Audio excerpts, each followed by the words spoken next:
por direcionamento do Espírito Santo, eu quero que a gente possa fazermos uma simples oração, né, de concordância, rapidinho, mas que é poderosa, para que a gente possa declararmos juntos o seguinte, amém? Você pode repetir comigo, vamos fazer isso com fé, para que a presença de Deus também seja manifesta na sua vida, amém? Se ainda você ainda não, mesmo com todo louvor, mesmo com todo quebrantamento, você ainda não teve um coração ainda quebrantado aqui, que possa ter agora com essa declaração, né, em oração, amém?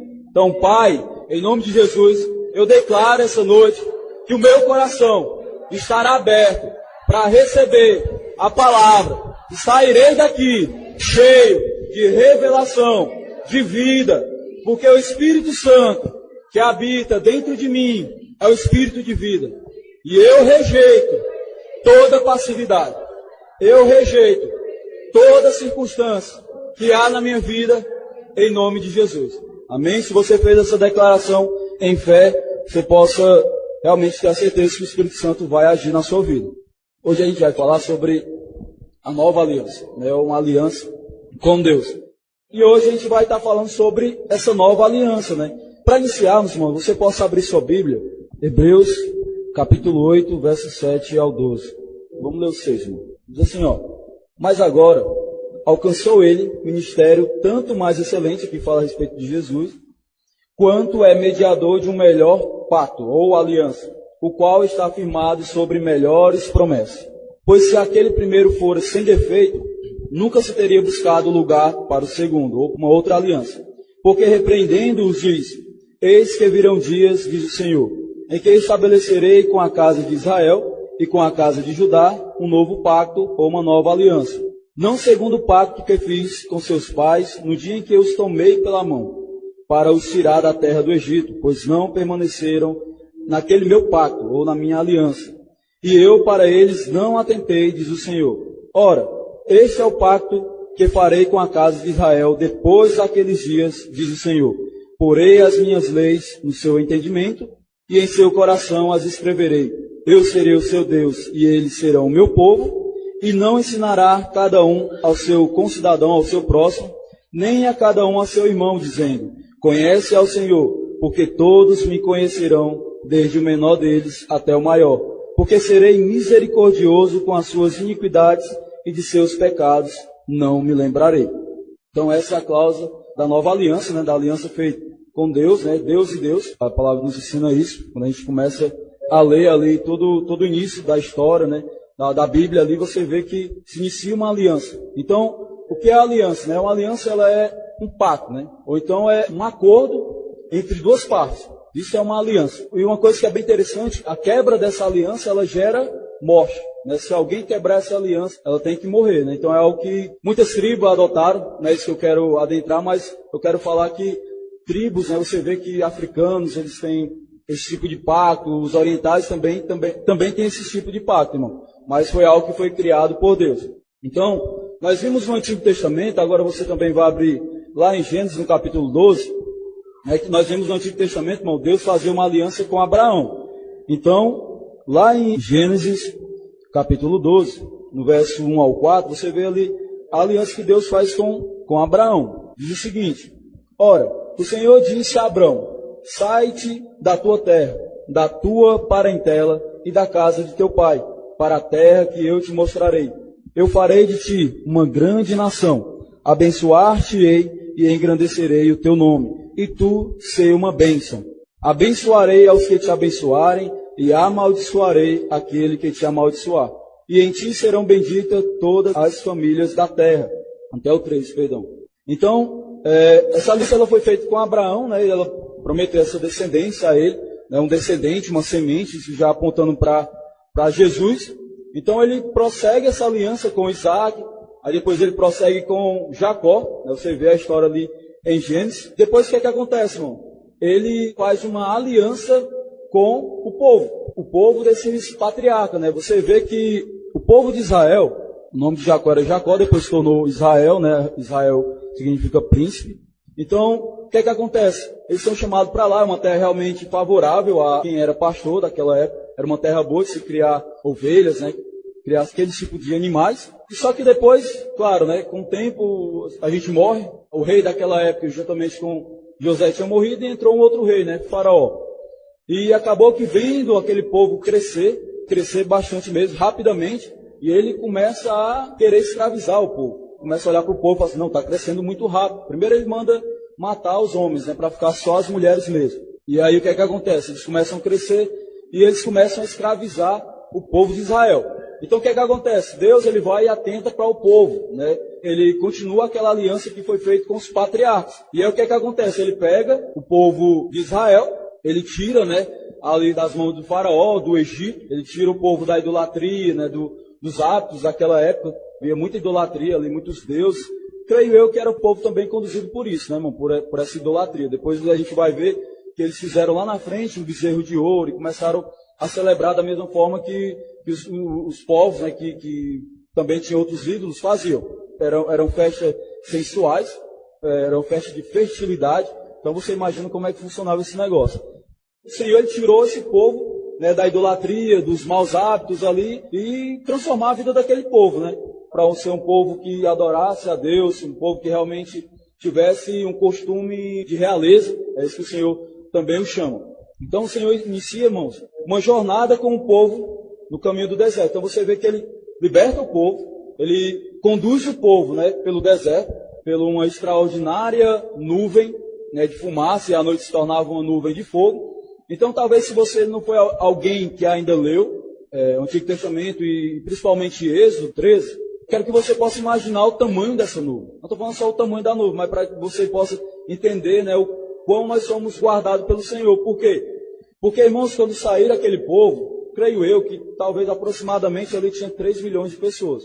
Né? Porque ele fala que homens de guerra, né, eram 600 mil. Então você imagina aí esses homens com suas famílias. Então o que é que acontece, irmão? Esse povo foi conduzido pela essa nuvem. Então você imagina, é uma nuvem gigantesca envolvendo esse povo. 3 milhões, você vê, eu não consigo nem imaginar o tamanho que é. Mas só que ele não só envolvia o povo, mas ele envolvia também os bens daquele povo. Né? Os animais também sendo guiados com isso. E aí você vê que realmente chamava a atenção dos povos vizinhos ali pela nuvem, né? A presença de Deus guiando o povo. Então isso era algo extraordinário. Então essa mesma nuvem, ela está dentro de você, é o Espírito Santo, irmãos, presença de Deus. Então ele foi conduzido por essa nuvem. A gente viu também que lá em Êxodo, no capítulo 13, fala que eles eram guiados de dia por essa nuvem de fumaça e também durante a noite por essa coluna de fogo. A intenção de Deus era justamente que esse povo fosse guiado dia e noite. Onde eu quero chegar mesmo é justamente nessa aliança, né? Por quê? Porque o Senhor ele conduz esse povo por meio do deserto até o Monte Sinai. É justamente onde Deus vai lá e chama Moisés para o monte, para ali no meio da comunhão, ele começa a estabelecer leis para o povo, né? E depois Moisés vai e apresenta ao povo os mandamentos, né? Então abra sua Bíblia agora, lá em Êxodo, capítulo 19, do verso 1 ao 6. Diz assim, irmãos: no terceiro mês, depois que os filhos de Israel haviam saído da terra do Egito, no mesmo dia chegaram ao deserto de Sinai. Tendo partido de Refidim, entraram no deserto de Sinai, onde se acamparam. Israel, pois, ali acampou-se em frente do monte, ou em frente ao monte. Então subiu Moisés a Deus, e do monte o Senhor o chamou, dizendo: assim falarás à casa de Jacó, e anunciarás aos filhos de Israel: vós tendes vistos o que fiz aos egípcios, como vos levei sobre as asas de águias, e vos trouxe a mim.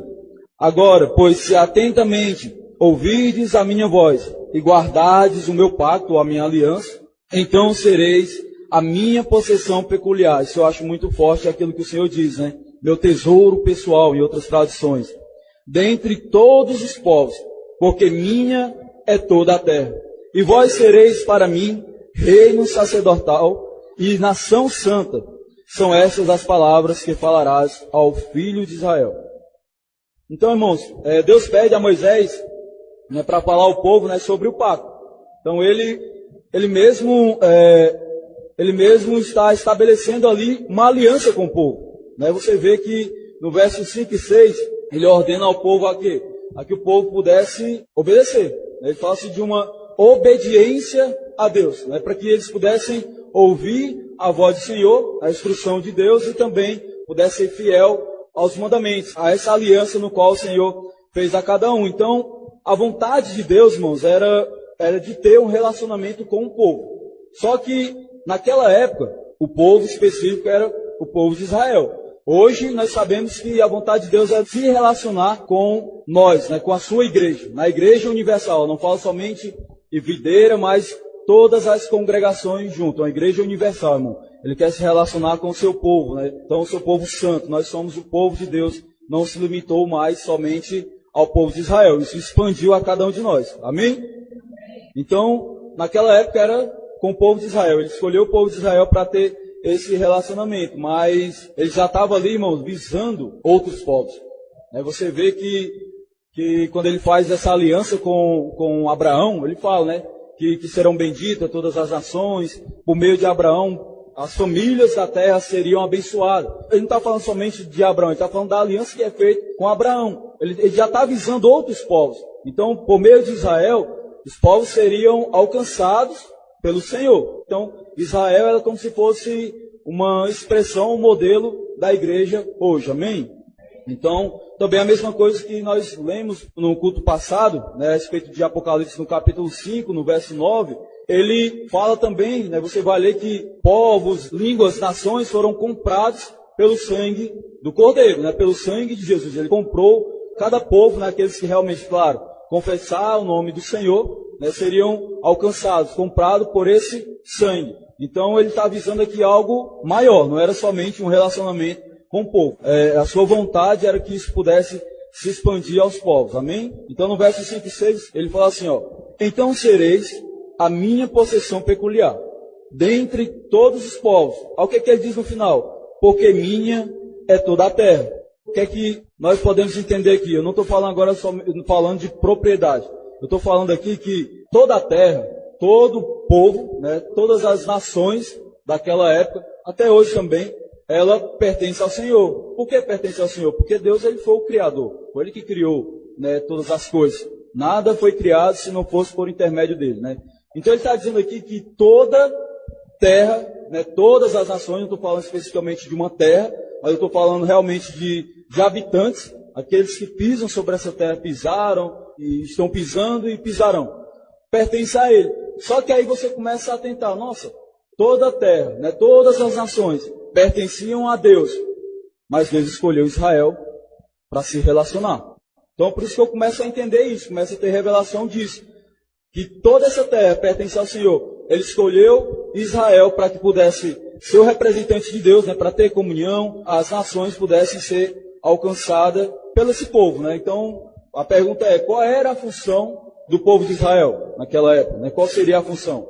Além deles expressarem, irmãos, a santidade de Deus, eles também eram responsáveis, né, a expressar também a sua autoridade.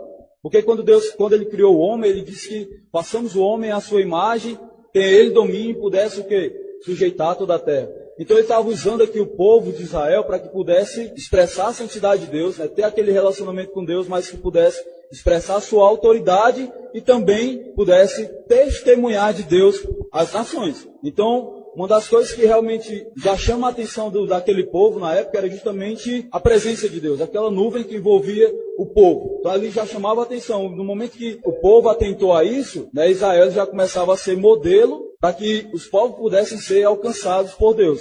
Hoje, para nós como igreja, há essa mesma responsabilidade que havia também ao povo de Israel. Hoje, quem deve expressar essa santidade e autoridade de Deus são nós como igreja. Então hoje nós temos essa responsabilidade de expressar a santidade de Deus, de termos um relacionamento com Deus, de expressarmos a sua autoridade e realmente testemunhar de Deus para as pessoas.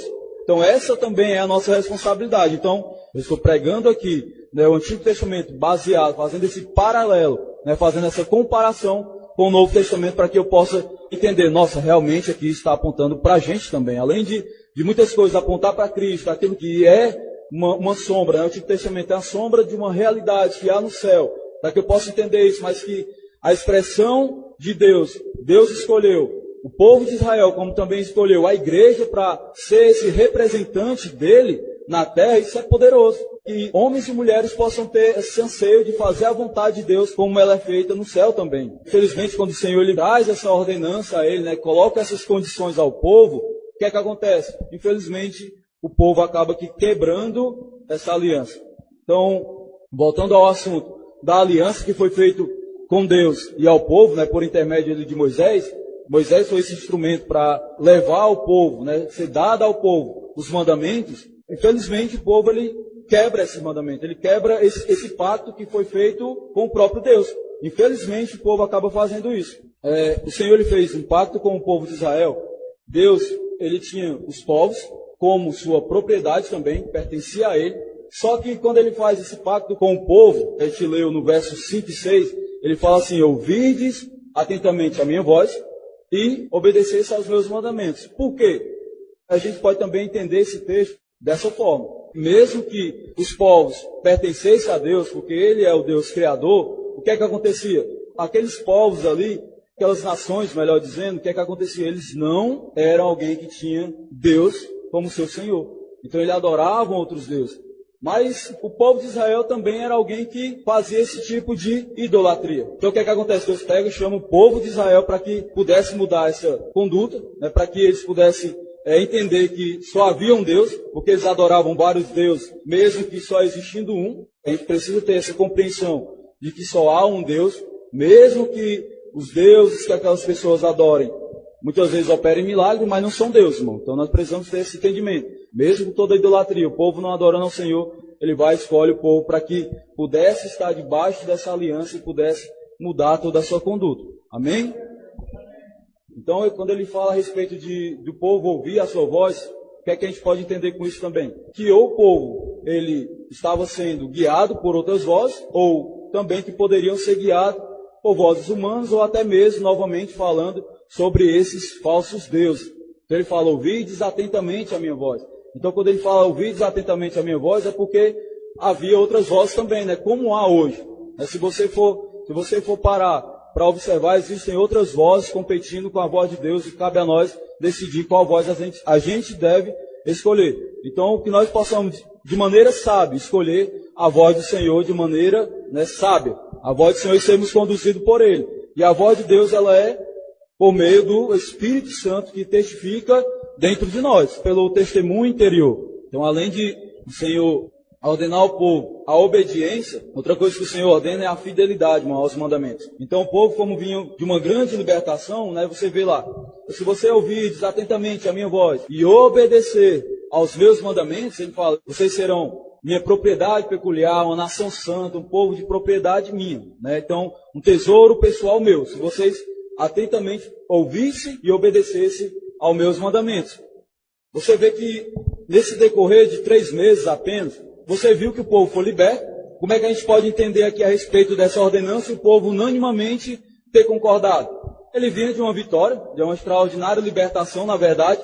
Eles vieram dessa extraordinária libertação, como também vieram de uma extraordinária vitória, né, contra o faraó, que há muitos anos estava escravizando aquele povo. Então o que é que acontece? Deus vai e traz essa ordenança, essa orientação ao povo, e eles, creio eu, de um pensamento um pouco diferente. Talvez alguns aceitaram porque estavam ali empolgados, né? Nossa, se Deus fez isso, imagine aqui a gente debaixo dessa aliança. Poderia haver outros pensamentos de alguém ter aceitado para poder expressar essa gratidão no qual Deus tinha feito a eles. Se pudesse expressar de uma maneira grata: não, vou fazer esse pacto com o Senhor em forma de gratidão em tudo aquilo que Ele fez. Só que o que acontece? O homem vai lá o povo vai lá e quebra essa aliança. Que quando Deus ele dá essa aliança, né, por meio de Moisés, o que é que acontece? Deus ele não estava querendo condenar o povo. Ele estava justamente mostrando ao povo que havia defeito neles, né, que havia realmente pecado no meio do povo e que aquilo não era possível ser cumprido se não fosse com intermédio de alguém, ou seja, né, o próprio Senhor Jesus. Amém? O Senhor chamou Moisés para poder orientar Moisés, para que Moisés pudesse repassar ao povo tudo aquilo que Deus exigia. A palavra conta que Moisés passou 40 dias com Deus. Então o que é que acontece? O povo ele faz esse bezerro de ouro. O Senhor, conversando com Moisés ali, ele vai e chama Moisés e diz assim: olha, o povo já fez um bezerro de ouro ali, já começou a adorar esse bezerro. Aí o que é que o Senhor fala lá no capítulo 32, no verso 9, ele vai dizer assim, Êxodo 32, verso 9, ele diz assim, tenho observado este povo, e eis que é povo de dura cerviz, ou seja, um povo que tinha um coração duro, um povo que tinha um coração natural, insensível a Deus, um coração de pedra, né? Vai dizer o profeta, o povo ainda não tinha recebido um coração de carne, ainda pertencia àquele coração insensível a Deus. Então ele fala assim, ó, o povo tem um coração duro para me servir, já está adorando outro Deus. Eu falei para ele que se ouvides atentamente a minha voz, obedecesse aos meus mandamentos. Então qual era o primeiro mandamento que Deus tinha ordenado ao povo? Amar a Deus sobre todas as coisas, ou seja, não adore outros deuses, não faça para você nenhum tipo de imagem, ídolos, para que você possa adorar, mas que eu seja exclusivamente adorado por vocês. E o povo, ele quebra logo o primeiro mandamento, o mandamento que Deus tinha ordenado, amarás ao Senhor teu Deus, e ele quebra.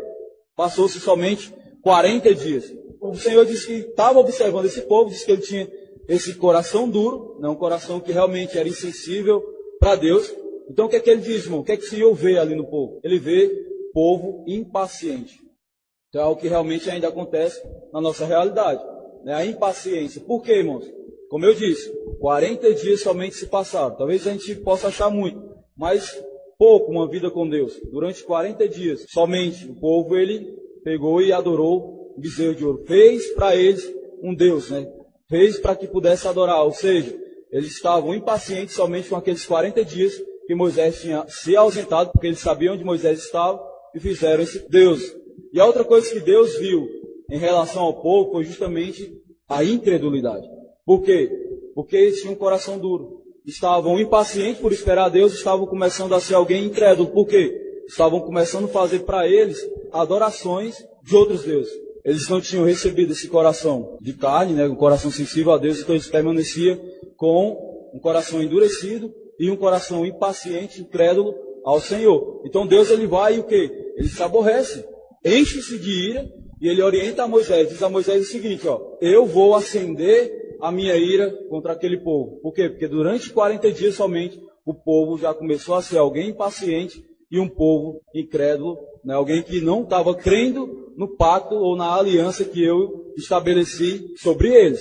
Amém? Então Paulo fala lá em Romanos 7, 8, é uma comparação, né, da antiga aliança com a nova aliança. Então a gente consegue entender, ao lermos Romanos capítulo 7, você abre agora Romanos 7, do verso 7 ao 25, você vai entender, né, a respeito desse coração endurecido, né, um coração que realmente é voltado somente para as coisas terrenas. E o povo ainda era esse povo que visava somente as coisas na terra e não era alguém que visava, né, as coisas celestiais. Diz assim, irmãos, que diremos, pois? É a lei pecado? De nenhum modo. Contudo, eu não conheci o pecado senão pela lei, porque eu não conheceria a concupiscência ou os desejos se a lei não dissesse, não cobiçarás. Então o que é que a gente pode já entender aqui no verso 7? É que a lei, ela foi dada por Deus não para a condenação do homem, mas para que o homem pudesse conhecer o seu pecado ou saber que ele era pecador. Então a lei, ela foi dada para isso, para que o homem pudesse entender, para que o homem pudesse buscar ajuda, né? Buscar esse socorro. Amém? Então a lei não foi dada para que o homem viesse a ser condenado. Mesmo o povo tendo quebrado a aliança várias vezes, tendo sido colocado à escravidão aos outros povos, mas a intenção de Deus não era estabelecer essa aliança para condenação. Mas é isso que o versículo 7 fala, né? Que a lei, por meio da lei, eu pude conhecer que eu sou alguém que peco, sou pecador, tenho uma natureza pecaminosa e que eu preciso de ajuda para poder cumprir essa exigência que Deus determinou. Verso 8. Mas o pecado, tomando ocasião pelo mandamento, operou em mim toda espécie de concupiscência, porquanto onde não há lei está morto o pecado. E outrora eu vivia sem a lei, mas assim que veio o mandamento, reviveu o pecado e eu morri. E o mandamento, que era para a vida, é claro. Então o que é que ele está dizendo aqui, ó? Que o mandamento que Deus determinou para eles, né, ordenou a eles a obedecer, era um mandamento que, se você guardasse cada um deles, você ia desfrutar de vida, é claro, você ia ser protegido por Deus, você ia poder viver uma vida prolongada, né, viver dias longos por causa disso. Você vê que uma das promessas que tem, né, de um dos mandamentos que tem com promessa, é justamente aquele que fala a respeito de honra teu pai e tua mãe. Você vai ver que diz que vocês terão dias longos. Então, o mandamento era para isso. Se o povo obedecesse, é claro que a gente sabe que nem o povo de Israel, nenhum de nós pôde obedecer, então, infelizmente, não podia haver vida, né? Somente morte por causa do pecado. Mas o mandamento foi dado para que pudesse haver vida. Então, Paulo está dizendo assim, ó, e o mandamento que era para a vida, esse achei que era para a morte. Em vez de ter tornado vida, para mim se tornou foi morte, porque revelou o meu pecado. Porque o pecado, tomando ocasião pelo mandamento, me enganou e por ele me matou. De modo que a lei é santa e o mandamento santo, justo e bom. Então, a lei de Deus, ela é perfeita. Paulo está dizendo, ela é santa, justa e também ela é boa. Então, esse versículo já muda o nosso entendimento errado a respeito do que era a lei, né? O Antigo Testamento. Logo, o bom, né, que era a lei, tornou-se morte para mim? De modo nenhum. Mas o pecado, para que se mostrasse pecado, operou em mim a morte por meio do bem. A fim de que pelo mandamento o pecado se manifestasse excessivamente maligno. Porque bem sabemos que a lei, ela é espiritual, ou seja, a lei ela é o padrão de Deus. Ela é o estilo de vida de Deus. Mas eu sou carnal, vencido sob o pecado. Pois o que faço, não entendo. Porque o que quero, isso não pratico. Mas o que aborreço, isso faço. E se faço o que não quero, consinto com a lei que é boa. Agora, porém, não sou mais eu que faço isso, mas o pecado que habita em mim. Porque eu sei que em mim, isto é, na minha carne, não habita bem algum. Com efeito, o querer o bem está em mim, mas o efetuá-lo não está. Então, isso fala de que no nosso coração pode sim haver de fazer a vontade de Deus, de cumprir os mandamentos, de ter uma vida de santidade, mas infelizmente a natureza do homem, né, antes de receber a vida de Deus, era voltado somente para o pecado. Então era algo que nós não tínhamos opção a não ser guiado pela nossa carne e pela nossa alma. A gente viu isso nas ministrações anteriores. Ora, se eu faço o que não quero, já não faço eu, mas o pecado que habita em mim. Acho então essa lei em mim, que mesmo querendo eu fazer o bem, o mal está comigo. Porque segundo o homem interior, tenho prazer na lei de Deus. Mas vejo nos meus membros outra lei guerreando contra a lei do meu entendimento, e levando cativo a lei do pecado, que está nos meus membros. Miserável homem que sou, quem me livrará do corpo desta morte? Então era só até o 24, mas vamos ler aqui o 25. Graças a Deus, por meio de Jesus Cristo nosso Senhor, de modo que eu mesmo com entendimento sirvo a lei de Deus, mas com a carne a lei do pecado. Então o que é que nós podemos entender aqui, irmãos? Paulo ele explica, né, de que a carne, né, a nossa natureza humana, ela, o tempo todo, ela é voltada para o pecado. Então, o que é que acontece? Mesmo quando o Senhor estabeleceu os mandamentos ao povo, Deus ele era ciente de que o povo não cumpriria. Então, você vê que houve todo o processo, né, de Jesus vir a esta terra. Só que o povo, ele, não tendo entendimento, né, porque ainda não tinha sido dada a lei, ele achava que era capaz de cumpri-la. Só que não era. Então, no momento em que a lei foi dada e que eles começaram a ter conhecimento da lei, eles começaram a perceber que estava faltando algo. Ou seja, né, a obediência aos mandamentos. Então, Paulo está explicando aqui, né, que embora que eu tenha a vontade de fazer aquilo que Deus exige na minha vida, mas a minha carne ela não o faz. Ou seja, eu preciso de alguém que possa me ajudar a cumprir toda essa exigência de Deus. Por quê? Porque, irmãos, mesmo que a lei, ela sendo perfeita, sendo algo justo e boa, o que é que acontece? A lei, ela não tem força, ela não tem poder, ela não tem força, irmãos, de me fazer cumprir todas essas exigências. Infelizmente, o poder que ela tem é somente de condenar, mesmo que não sendo a intenção de Deus condenar por meio da lei. Mas como ela não tem esse poder, essa força de ajudar o homem a cumprir as leis, infelizmente o homem estava sendo condenado. Por quê? Porque essa lei era santa, ela era perfeita. Então o homem precisava do quê? Ser perfeito para ser merecedor daquilo que a lei proporcionava, né, como promessa. Amém? Deu para entender isso? O problema estava no homem natural, ou seja, o problema estava no pecado. Então o problema não estava em Deus, o problema não estava Por que ele não estava em Deus? Porque Deus estava cumprindo a sua parte. Como também o problema não estava na aliança, ou seja, nos mandamentos. E sim, o problema estava no homem, ou seja, no pecado. Por quê? Porque o pecado, ele quebra essa aliança com Deus, irmão. O pecado, ele quebra. Então, lá em Hebreus, voltando para Hebreus capítulo 8, versos 6 ao 7, amém? Diz assim, ó: mas agora alcançou ele ministério tanto mais excelente, quanto é mediador de um melhor pacto, de uma nova aliança, o qual está firmado sobre melhores promessas, ou maiores promessas. Pois se aquele primeiro fora sem defeito, ou seja, novamente aqui, né, o autor de Hebreus está dizendo que a lei, ela é perfeita. Então, se a lei era perfeita, o problema está na velha criatura. Ele está dizendo que a lei, ela é perfeita. Nunca se teria buscado lugar para a segunda. Ou seja, quando a gente lê o restante de Hebreus 8, ele vai dizer o seguinte, que a antiga aliança, ou a primeira aliança que foi feita com o povo de Israel, ela foi substituída pela nova aliança. Ou seja, o povo, ele não conseguia cumprir, né, aquilo que era determinado a eles.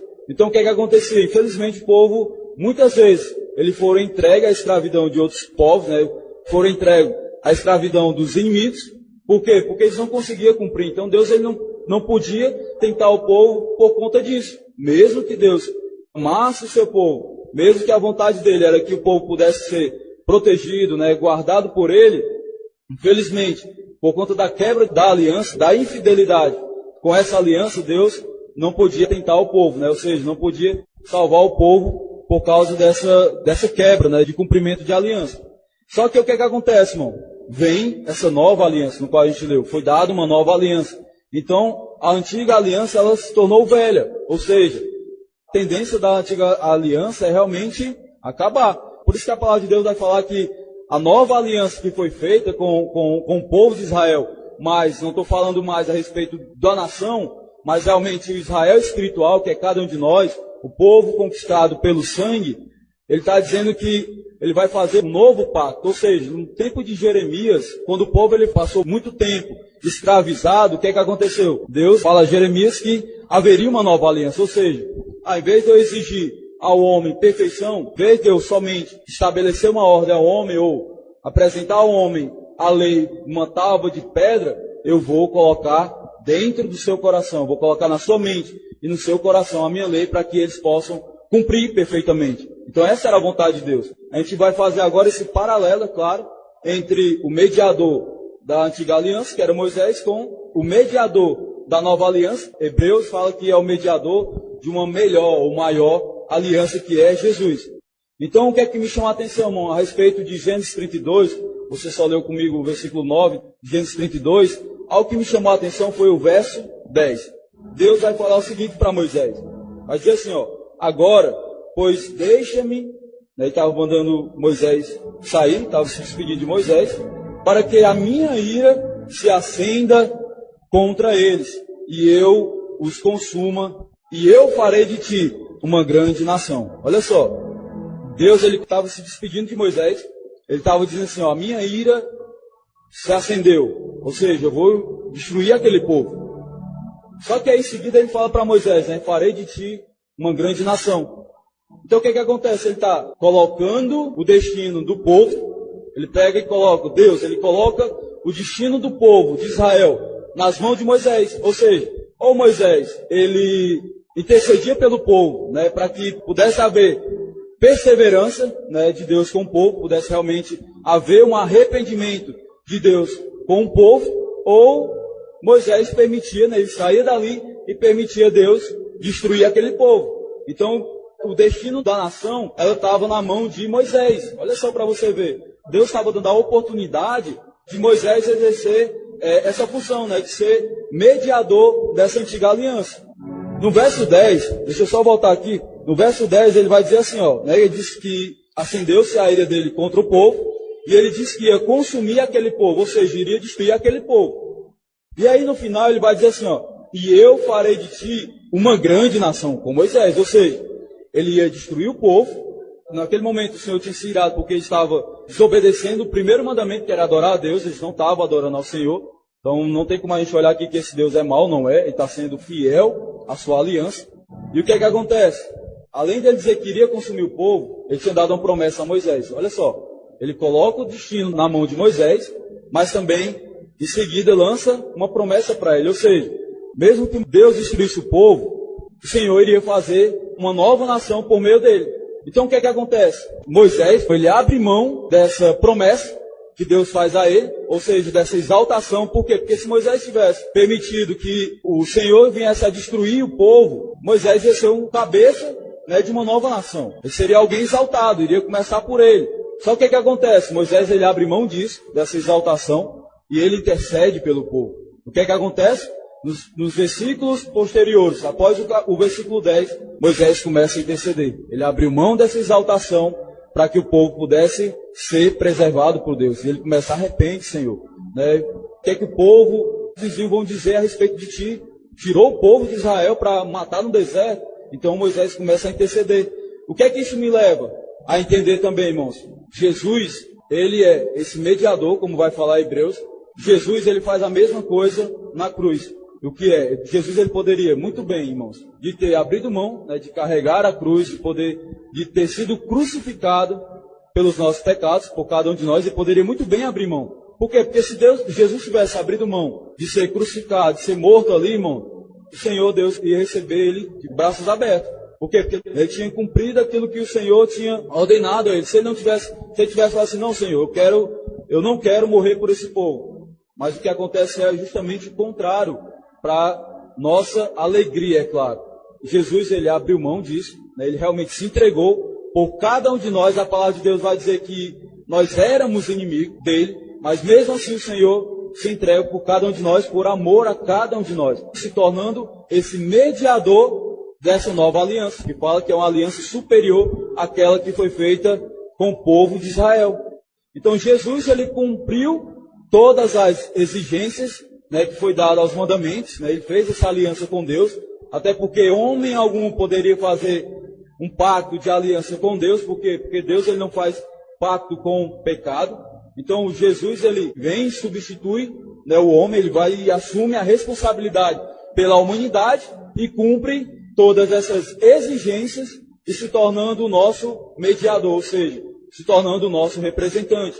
Então hoje, o Senhor Jesus, da mesma forma que Moisés intercedia pelo povo, a palavra de Deus fala em Hebreus que ele está hoje assentado à direita de Deus, né, um trono de majestade. Nesse momento ele é o nosso sumo sacerdote. Ele hoje está num verdadeiro tabernáculo, porque o tabernáculo da antiga aliança era somente uma sombra dessa realidade que é o céu. Então hoje Jesus, ele está nesse verdadeiro tabernáculo fazendo o que, irmão? Intercedendo por cada um de nós. Hebreus capítulo 12, verso 24, vai dizer que Jesus, ele está intercedendo pelo povo, e ele está falando algo superior, ou seja, o seu sangue, o sangue da aspersão, está falando algo superior. Ao finalizar esse versículo, vai dizer que o sangue de Jesus fala algo superior do que fala o sangue de Abel. O sangue de Abel estava falando de justiça, mas o sangue de Jesus fala sobre perdão. Então hoje o nosso sumo sacerdote, o nosso representante, o nosso mediador entre Deus e o homem, hoje ele está intercedendo pelo seu povo diante de Deus, falando: Senhor, perdoa. O tempo todo está falando sobre perdão. Então Romanos 8, verso 1 vai dizer: já não há mais nenhuma condenação para aqueles que estão em Cristo Jesus. Então hoje nós estamos em Cristo.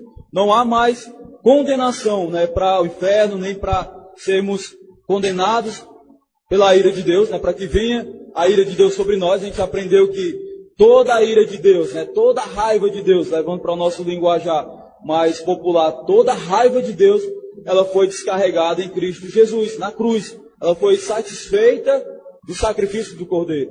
Então, hoje, nós estamos debaixo de uma aliança superior.